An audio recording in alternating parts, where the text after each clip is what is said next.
Hello friends, welcome to S Y academy.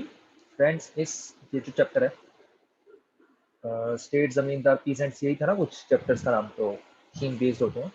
तो इस chapter की लास्ट टॉपिक जो है ये है the Ain A Akbari of Abul Fazl Allami. इनका पूरा नाम दे दिया है दोस्तों। ये जो टॉपिक है पूरा इन इटसेल्फ कंप्लीशन में है। मेरा कहने का मतलब ये है कि अगर एन ए अकबरी पे क्वेश्चन आता है तो इसमें जो कंटेंट है ये 20 मार्क्स तक के लिए सफिशिएंट है दोस्तों। ठीक है, 20 मार्क्स आपको 400 वर्ड्स में लिखना होता है एट मैक्सिमम। ठीक है, 300 से 400 वर्ड्स होता है प्रिसाइसली, 350 से 400 मैक्सिमम वर्ड्स होते हैं। 4 पेज दे रखे होते हैं उस हिसाब से। अगर यूपीएससी का पेपर दे रहे हो या कोई और भी पेपर दे रहे हो तो 4 पेज से ज्यादा नहीं लिखना है। जो कि पीसीएस जो एग्जाम होता है उसमें तो अनलिमिटेड पेजेस दे देते हैं। एनीवेज, उस डिटेल में नहीं आ जाते। मेरा पॉइंट यहाँ पे समझाने का दोस्तों ये है आपसे कि ये जो टॉपिक है ये इस एनसीईआरटी में कंप्लीट दे रखा है। इससे अच्छा राइट अप आपको बुक्स में नहीं मिलेगा। ठीक है, कंसाइज होता है ना एक राइट अप, बिल्कुल सही तरीके से। आप बोलोगे ऐसे तो सारे टॉपिक्स ही कंप्लीट है, ऐसे नहीं है। लैंड रेवेन्यू जैसे हमने टॉपिक दोस्तों देखा था, फ्लो ऑफ सिल्वर टॉपिक देखे थे ना पिछले, वो कंप्लीट नहीं है एनसीईआरटी में। ये जो टॉपिक है तो कंप्लीट है और कहीं से पढ़ने की जरूरत ही नहीं है, ये कहने का मतलब है। आई होप मेरा पॉइंट आपको क्लियर हो गया होगा। तो ये टॉपिक को थोड़ा सा ध्यान से देखेंगे एंड देख के आते हैं। और एक यूपीपीसीएस का पेपर हुआ था 2018 मेंस, हिस्ट्री ऑप्शनल। यही क्वेश्चन आया था पूरा एन अकबरी पे। पूरा आप यही लिख दो और हो गया। चलिए शुरू करते हैं। एन अकबरी क्या है? ये Ain Akbari was the culmination of a large historical administrative project of classification undertaken by Abul Fazl at the order of emperor Akbar. ये हो गई इसकी डेफिनेशन। ठीक है, was the culmination of a large historical administrative project. मतलब थोड़ा ऐसे लिखते हो ना आप, आपका एक पता चलता है इंसान में कि मैच्योरिटी है। एक बंदा लिख के आ रहा है Ain Akbari was a historical text written by Abul Fazl at the order of Akbar, at the order of Emperor Akbar। और दूसरा बंदा लिखा रहा है culmination of large historical administrative project. आप देखोगे, अभी रियलाइज करोगे प्रोजेक्ट ही है। जैसे अभी आजकल नया संसद बन रहा है ना, नया पार्लियामेंट बन रहा है, इट इज अ प्रोजेक्ट। तो ये भी एक प्रोजेक्ट था दोस्तों अकबर का। आपको ये लिखना होगा। 1598 में खत्म हुआ। 42nd ईयर है, regional year of the emperor after having gone through 5 revisions. मतलब एक बनाया, पसंद नहीं आया, दूसरा बनाया, तीसरा बनाया, चौथा बनाया, पांचवा बनाया। मतलब एक ही बुक को चेंजेस कर करके। इससे पता चलता है कि कितना फोकस था, है ना। यहाँ लिखा है 42 रेगनल ईयर ऑफ द एम्परर 1598 में। तो मेरे को कमेंट सेक्शन में लिख के बताओ कि अकबर का शासन शुरू किस सन में हुआ था। कुछ कुछ चीजें मैं बार बार पूछ रहा हूँ क्योंकि ये इंपॉर्टेंट है। This history known as Akbarnama. ठीक है, अकबरनामा है दोस्तों। ये कंप्राइज्ड ऑफ 3 बुक्स, 3 बुक्स से बना हुआ है ये। ठीक है, the first 2 provided a historical narrative, और इनको हम जो है नेक्स्ट चैप्टर में देखेंगे अच्छे से। जो पहली 2 बुक्स है दोस्तों, ठीक है, 3 बुक्स है अकबरनामा की। 3 बुक्स हैं, पहली, दूसरी और तीसरी जो है वो है एन ए अकबरी। ठीक है, एन ए अकबरी लिख देता हूँ, AIA, एन ए अकबरी। एन ए अकबरी को इस चैप्टर में देखेंगे। फर्स्ट 2 जो बुक्स हैं उसको नेक्स्ट चैप्टर में देखेंगे। उसमें हिस्टोरिकल नैरेटिव दौरा दे रखा है। जो एन ए अकबरी है, it was organised as a compendium of imperial regulations and a gazetteer of the empire. जैसे आजकल की गेजेट आती है ना, किसी का यहाँ से ट्रांसफर हो गया, ये डिटेल वो डिटेल, छोटी छोटी वो डिटेल लिखी होती है सरकार की, गेजेटियर है एन ए अकबरी। ठीक है दोस्तों। एंड क्या है, देखो ध्यान देना। एंड आई होप ये वाला आपको डिफरेंस समझ में आ रहा होगा। As history student, Akbarnama 3 books से बनी है, उसमें से एक बुक है एन ए अकबरी, थर्ड बुक है वो। अब एन ए अकबरी क्या है? And gives detail accounts of the organisation of the court, administration, army, sources of revenue, physical layout of the provinces of Akbar empire, literary, cultural, religious traditions of the people, सब कुछ घुसा दिया है इन्होंने, है ना। तो पहली जो 2 बुक्स है अकबरनामा की, उनमें तो हिस्टोरिकल नैरेटिव है। यहाँ पर डिटेल्स में सब कुछ गए हैं। कोर्ट में क्या हो रहा है, एडमिनिस्ट्रेशन आपका कैसा है दोस्तों, कैसे ऑफिसर्स लगे हुए हैं, आर्मी क्या है, इन्फेंट्री कितनी है, कैवलरी कितनी है। उसके बाद आपके सोर्सेज ऑफ रेवेन्यू क्या है, छोटे छोटे माइन्यूट लेवल पे जाके। उसके बाद आपकी जो 12 प्रोविंस है उनका सबका क्या डिटेल है, क्या क्या हो रहा है वहाँ पे। फिर लिटरेरी, कल्चरल, रिलीजियस ट्रेडिशन, सब कुछ मेंशन है दोस्तों एन ए अकबरी में। अब समझ में पा रहे होगे आप कि इतना इंपॉर्टेंट क्यों है, मैं फोकस क्यों कर रहा हूँ। ठीक है, तो एन ए अकबरी के बारे में हमने ये समझा। तो कलेक्ट करना, कंपाइल करना इंफॉर्मेशन, ये बहुत ही बड़ा टास्क था दोस्तों। थोड़ा यहाँ पे यही डिस्कशन है। It inform the emperor about the varied and the diverse customs and the practices prevailing across his expensive territories. देखिए, अकबर के बारे में आप थोड़ा सा समझना चाहोगे ना, इंक्विजिटिव माइंड के थे, ये जानना चाहते थे चीजें रीजन से। देखिए, पढ़े लिखे वगैरह ज्यादा नहीं थे, ऐसे नहीं थे कि मोहम्मद बिन तुगलक की तरह पढ़े हुए हैं, औरंगजेब की तरह पढ़े हुए हैं। लेकिन ये जो ना इंक्विजिटिव माइंड था, हर चीज पे वाई वाई हाउ, है ना। ये कर रहे हो तो क्यों कर रहे हो, रिलीजन में डिबेट करा देते थे, गॉड कौन है ना, ऐसे डिस्कशन होते रहते थे इनके। ठीक है, मतलब ऐसा होता था, अलग अलग रिलीजन को साथ में बिठा दिया, डिस्कस कर रहे हैं, आंसर दो मेरे क्वेश्चंस का, ऐसे इंसान थे अकबर। ठीक है, तो अकबर ने कस्टम प्रैक्टिसेस जानना चाहते थे at minute level, and is there for a mine of information for us about the Mughal empire during the Akbar reign. तो इससे बढ़िया कोई टेक्स्ट है नहीं दोस्तों अकबर का शासन के लिए तो, और इवन मुगल एम्पायर के लिए। It is important however to keep in mind that this is the view of the regions from the center, a view of the society from its apex। एक चीज याद रखो दोस्तों, एन ए अकबरी बुक अबुल फजल ने लिखी है at the orders of Akbar. साफ सी बात है, ज्यादा बुराई तो होगी नहीं, है ना, कुछ चीजें अगर गलत भी होंगी तो छुपा दी गई होंगी, और ये जो है ऊपर वाले का सोचना है। जैसे आजकल भी आप स्पीचेस सुनते हैं हमारे प्रधानमंत्री की, प्रधानमंत्री कोई भी हो, किसी भी टाइम के हो, या सीएम किसी भी स्टेट के देख लो, तारीफ ही कर रहे होते हैं स्टेट की, कोरोना कंट्रोल्ड है, जैसे अभी कोरोना चल रहा है, कोरोना को कंट्रोल में कह रहे हैं, फैल रहा है तो रीजन उसका कुछ और रीजन से दे रहे हैं, तो नेचुरल स्प्रेड है, मतलब खुद की गलती कुछ नहीं। ठीक है, सब पॉजिटिव दिखाना, हाँ भारत बहुत आगे बढ़ रहा है, अनएम्प्लॉयमेंट खत्म हो रहा है, तो मतलब पॉइंट ये है, मेरा पॉइंट ये क्या है समझाने का दोस्तों इस बात से, कि ये अकबरनामा एन अकबरी भी ऐसी बातें ही करेंगे। ठीक है, ये एक क्रिटिकल पॉइंट ऑफ व्यू आपको याद रखना होगा, समझना होगा। ठीक है, जब भी आप ये स्टडी कर रहे हैं कि ये view of the region from the centre है, कि भैया सब तारीफ सब बढ़िया ही चल रहा है, सब चंगा है ना तो ऐसे कहते हैं ना। तो ये Abul Fazl presenting the manuscript of the completed Akbarnama to his patterns, ये यहाँ पे हो रहा है दोस्तों। ठीक है, मैंने आपको पहले भी बताया 9 जेम्स थे नवरत्न अकबर के, उसमें से एक थे Abul Fazl. The Ain is made up of 5 books. अब दोस्तों क्या हो गया, अब मैंने बोला अकबरनामा NAN, इसकी जो 2 बुक्स हैं हम नेक्स्ट चैप्टर में पढ़ेंगे। तीसरी बुक है एन ए अकबरी, ये एन ए अकबरी भी जो है ये 5 बुक्स में बनी हुई है ना, कमाल हो गया है ना। तो इतना मतलब इतने सालों में बन के तभी ये हुआ है। ठीक है, अकबरनामा की 3 बुक्स 3 पार्ट्स है, उसमें से एक पार्ट है एन ए अकबरी जो अकबर के शासन के बारे में डिटेल में चीजें बताती है, ये भी 5 बुक्स में डिवाइडेड है जिनको दफ्तर कहते हैं, of which first 3 books describes the administration. तो एडमिनिस्ट्रेशन की बात हो रही है पहली 3 बुक्स में, तो मनसबदारी के बारे में, नोबल्स के बारे में, ये सब बातें हो रही है। ठीक है, फर्स्ट 3 बुक्स, तो फर्स्ट बुक जो है इसको मंजिल आबादी कहते हैं। देखो थोड़ी सी चीजें याद करनी पड़ेगी दोस्तों, मैं तो समझाने की कोशिश कर रहा हूँ, लेकिन जितनी भी है थोड़ी चीजें याद करनी पड़ेगी। जैसे मंजिल आबादी, नाम याद रखो, concerns at imperial household and in its maintenance. तो हाउस होल्ड को कैसे रखना है, हरम जो होता है, क्या है, जहाँ लेडीज होती हैं वहाँ कैसे मेंटेन रह रहा है, उसका कैसे चल रहा है। ठीक है दोस्तों, ये सब चीजें, और उसके साथ साथ थोड़े जासूस वगैरह होते हैं, उन सबकी डिटेल्स। ठीक है, सेकंड जो बुक है उसको सिपा आबादी कह रहे हैं। देखो पीछे तो आबादी लिखा है, आगे मंजिल, मंजिल मतलब जहाँ आपका घर है। सिपा, सिपा का सिपा आबादी, ये मिलिट्री एंड सिविल एडमिनिस्ट्रेशन और एस्टेब्लिशमेंट ऑफ द सर्वेंट्स को मेंटेन करती है। This book includes notices and short biographical sketches of imperial officials. तो मनसबदारी जो हमने सिस्टम देखा ना दोस्तों, उसकी भी डिटेल्स आपको यहाँ पे ज्यादा दिखेंगी। ठीक है, ज्यादा यहाँ पे दिखेंगी, learn man, poets, artist. This book includes notices and short biographical sketches of imperial officials, learned man, poets and artist, इन सबके बारे में आपको चीजें दिखेंगी। ये सेकंड बुक है सिपा आबादी, पहली बुक थी मंजिल आबादी, मंजिल आबादी में हाउस होल्ड के बारे में, अकबर के बारे में, अकबर का जो घर है उसके बारे में, उदयपुर सीकरी में था, आगरा में था, उन सबके बारे में। तीसरी बुक क्या कहती है, मुल्क, मतलब देश है ना, मुल्क आबादी is the one which deals with the fiscal side of the empire and provides rich quantitative information on revenue rates, followed by the account of the 12 provinces। सब डिटेल में फिस्कल साइड 100 बार बता चुका हूँ, 100 बार तो नहीं, कम, उससे कम बार बताया मैंने आपको, कि गवर्नमेंट की जो पॉलिसीज होती है ना, गवर्नमेंट का जैसे बजट हो गया है ना दोस्तों, ये सब जो पॉलिसीज होती है, टैक्सेस कितने लगने चाहिए, उसके बाद इन्वेस्टमेंट कितनी होनी चाहिए, कहाँ कहाँ इन्वेस्टमेंट, किस किस क्षेत्र को कितना पैसा देना चाहिए, ये सब चीजें आपको यहाँ पर दिखेंगी दोस्तों फिस्कल साइड में। ठीक है, तो ये सब चीजें होती हैं। आई होप ये क्लियर हो गया कि फिस्कल साइड का मतलब क्या है। फिस्कली वर्ड लिख के आना इंग्लिश में, हिंदी में जो होता है वो आप हिंदी में लिख देना। उसके बाद आप यहाँ पे देखोगे डिटेल में चीजें बनी हुई, सरकार, परगना, महल, इन सब के बारे में यहाँ पे डिटेल में आपको दिखेगा इस सेक्शन के अंदर।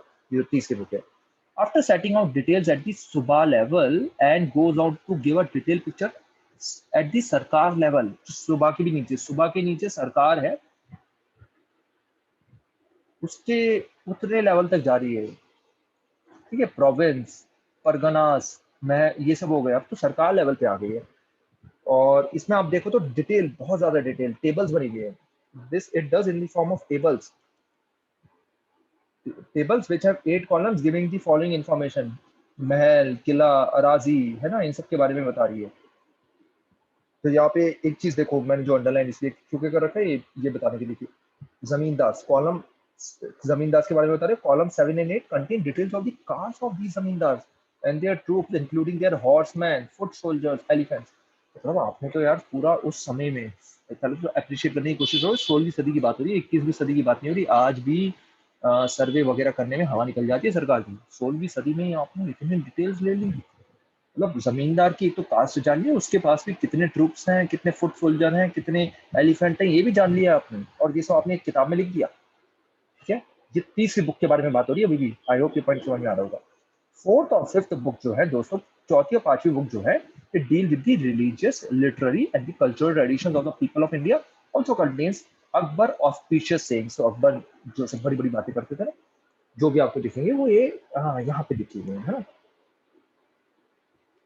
ये दोस्तों सोर्स है 9, इसको आप ध्यान से पढ़ना। एक तो इंग्लिश टफ है, तो थोड़ा सा ध्यान से पढ़ना होगा। इसमें क्या लिखा हुआ है, मॉइस्चरिंग दी रोज गार्डन ऑफ फॉर्चून। दोस्तों इसमें क्या लिखा हुआ है, अबुल फजल ने एक डिटेल अकाउंट दे रखा है कि उन्होंने कैसे, कहाँ से इंफॉर्मेशन कलेक्ट करी है। अबुल फजल जो सन है मुबारक के बेटे थे। इन्होंने लिखा है जो जो इंपॉर्टेंट चीजें मैंने अंडरलाइन कर लिया। Right with the kind of sincerity, मतलब ऑनेस्टी से लिख रहा हूँ मैं, the account of the glorious events of and of our dominion conquering victories. Assuredly, I spent much labor and research in collecting the records, narratives of His Majesty's actions, and I was a long time interrogating the servants of the state and all members of the illustrious family.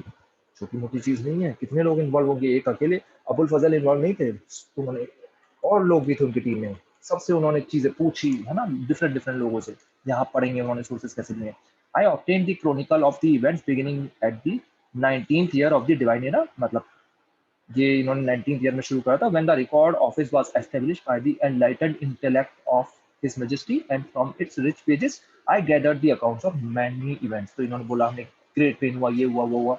Bye this means I constructed a reservoir for irrigating and moisturing the rose gardens of fortune, Akbarnama, ये बनाया इन्होंने। फिर आप एक question का answer देंगे जो नीचे दे रखा है। ये क्वेश्चन एग्जाम में भी आ सकता है कि अबुल फजल ने सोर्सेज कहाँ से लिए हैं। List all the sources that Abul Fazl used to compile this work. Which of these sources would have been most useful for arriving at an understanding of the agrarian relation? मतलब गाँव की relations, ठीक है? To what extent do you think his work would have been influenced by his relation with the Akbar? तो अकबर से relationship में थे, मतलब काफी क्लोज थे अबुल फजल, ठीक है, अकबर के। तो ऐसा होता है ना, जैसे कोई डर रहा है बात करने में, तो ये डरते नहीं थे क्योंकि क्लोज थे। यहाँ लिखा हुआ है कि एन अकबरी जो है वो मल्टीपल टाइम्स कन्वर्ट हो चुकी है in different languages. The book has been translated to English, और ये भी देखो वॉल्यूम्स वगैरह कन्वर्टेड है ना दोस्तों। यहाँ पे आप पढ़ लेना, इसके लिए ज्यादा इंपॉर्टेंट ये नहीं है, लेकिन बस यहाँ पे ये लिखा हुआ है कि एन अकबरी जो टेक्स्ट है वो कन्वर्ट हो चुका है। तो कभी कभी जब मॉडर्न इंडिया में आप पढ़ो तो आप ये लिख सकते हो आंसर में कि अंग्रेजों ने आके अकबरनामा या एन अकबरी को कन्वर्ट करवाया, ठीक है, क्योंकि इसकी इंपॉर्टेंस बहुत ज्यादा है। ये तो हमने पूरा, ये अकबर का टाइम नहीं है, ये तो इंडिया के बारे में बता रही है बुक, ये भी बात समझो है ना। और देखो थोड़ा थोड़ा यहाँ पे आप अप्रिशिएट करने की कोशिश करते हैं कि कितनी डिटेल में गए हैं हम यहाँ पे, ठीक है। ये मतलब एक ऑफिशियल डॉक्यूमेंट था, लेकिन ये उससे भी ज्यादा इंपॉर्टेंट बन जाता है। देखो एक तो ये 5 बार रिवाइज हुई है, मतलब ऐसा नहीं कि एक बार बना के छोड़ दिया, सोच समझ के चीजें सही की गई हैं, है ना। अब देखो डिटेल में जाते हैं क्या क्या इन्होंने इतना फोकस, मतलब इतना इंपॉर्टेंट क्यों दी जाती है, इतनी इंपॉर्टेंस दी जाती है। ओरल टेस्टिमनी जो है उनको क्रॉस चेक किया गया। जैसे एक भी होता है ना, बुड्ढे लोग बोल दिया कुछ भी, हाँ यार हमारे पास तो इतने हाथी थे, ये तो जैसे हर्षा पीरियड है, हर्षा पीरियड में आप देखो कि बना बाटा ने, जो उनके, आई थिंक बना बाटा ही नाम था उनका, जो उनके राइटर थे, पोएट थे हर्षवर्धन, तो उन्होंने तो खूब फेंक रखा है, मतलब इतने हाथी, इतने वो, ये वो, क्योंकि कोई चेक लगाने को नहीं है यहाँ पे। अगर कोई फेंक रहा है, ओरल टेस्टिमनी वो cross check and verified before being incorporated as facts in the chronicle. तो ऐसा नहीं है कि किसी ने बोल दिया हाँ हमारे टाइम में तो ये होता था, वो होता था, ये यहाँ नहीं है ऐसा यहाँ पे, ठीक है। एक और चीज देखो यहाँ पे, बहुत बढ़िया चीज, in the quantitative sections all numerical data were reproduced in words so as to minimise the chances of subsequent transcriptional error. जैसे किसी को बताया गया 100, तो 100 नहीं लिखा इन्होंने, इन्होंने लिखा है 100 ऐसे करके, were reproduce in words so as to minimise the error. ऐसे करोगे तो एरर कम होगा, है ना।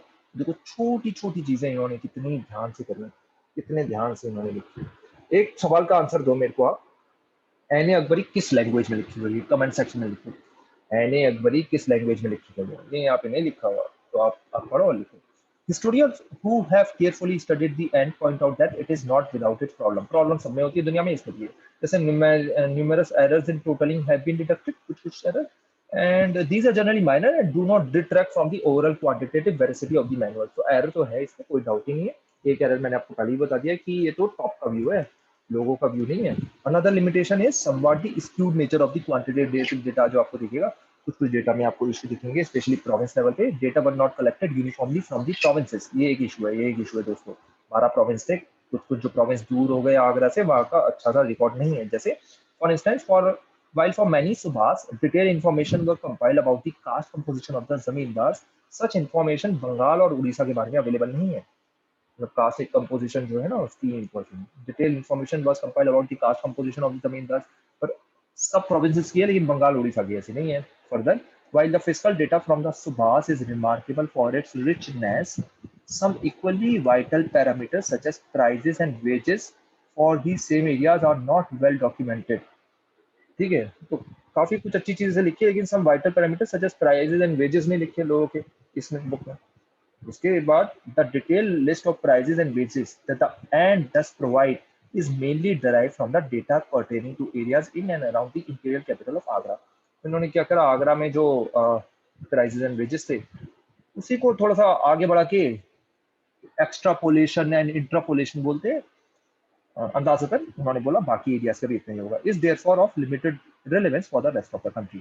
तो फिर से बताऊं मैं यहाँ पे, while the fiscal data of the Subhas is remarkable for its richness, some equally vital parameters such as prices and wages from these areas are not as well documented.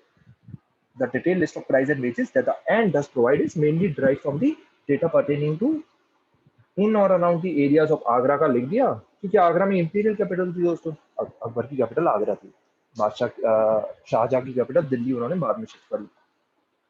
तो दोस्तों जब तो आगरा के अराउंड जो प्राइजेस थे वही mention कर दिए इन्होंने कि बाकी एरियाज के भी अंदाजा उतने ही होंगे, जो चीज गलत है ना। तो जैसे जैसे आप देखोगे कैपिटल से चीजें दूर जाती जाती है, तो वहां पे थोड़ा सा डॉक्यूमेंट में कमी आ गई है ना।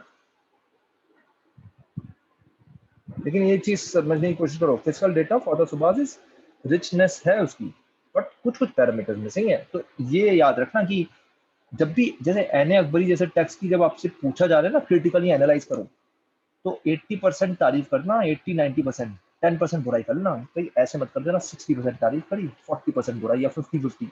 ज्यादा बुराई मत कर लेना, कहीं आप बोलो यार अकबर से मैं ही बदला लूंगा सारा का सारा आज पेपर में, तो ऐसे नहीं होना चाहिए दोस्तों। तो ये चीज अप्रिशिएट करना कि ये सब चीजें तो होती ही है ना, लेकिन कुछ कुछ कमियां हैं जो हमें दिख रही हैं, जैसे detail list of prices and wages that the and does provide is needed platform the data pertaining to areas in and around Agra और बाकी रीजन्स के लिए सिग्निफिकेंस है नहीं इसकी। तो फ्रेंड्स ये हमारा चैप्टर खत्म हुआ, ब्लू में पढ़ लेते हैं क्या लिखा है, मैं क्विकली रीड कर रहा हूँ। These limitations notwithstanding, the end remains an extraordinary document of its time. यही आप कंक्लूजन में लिख के आ जाना है ना।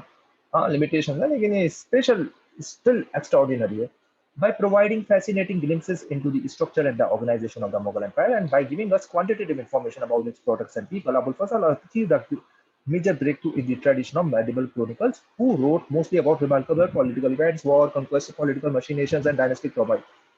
देखो वॉर्स कॉन्क्वेस्ट वगैरह के बारे में ठीक है डिटेल में मेंशन है, लेकिन दोस्तों इस बात को अप्रिशिएट करो कि ये इतने डिटेल में जाना कि इस सब्जी की इतनी कीमत, इसको इतना वेज मिल रहा है, इस प्रोविंस में इतना हो रहा है, उस प्रोविंस में उतना हो रहा है, इसकी कास्ट ये है, उसकी कास्ट वो है, रिलीजन ये वो, ये सब चीजें और किसी राजा ने नहीं ली हैं। तो एने अकबरी का होना ही, अकबर ग्रेट है क्योंकि एने अकबरी है, आप ये भी कह सकते हो। फिर से मैं अपनी बात रिपीट कर रहा हूँ, अकबर इज ग्रेट बिकॉज एने अकबरी जैसी बुक है।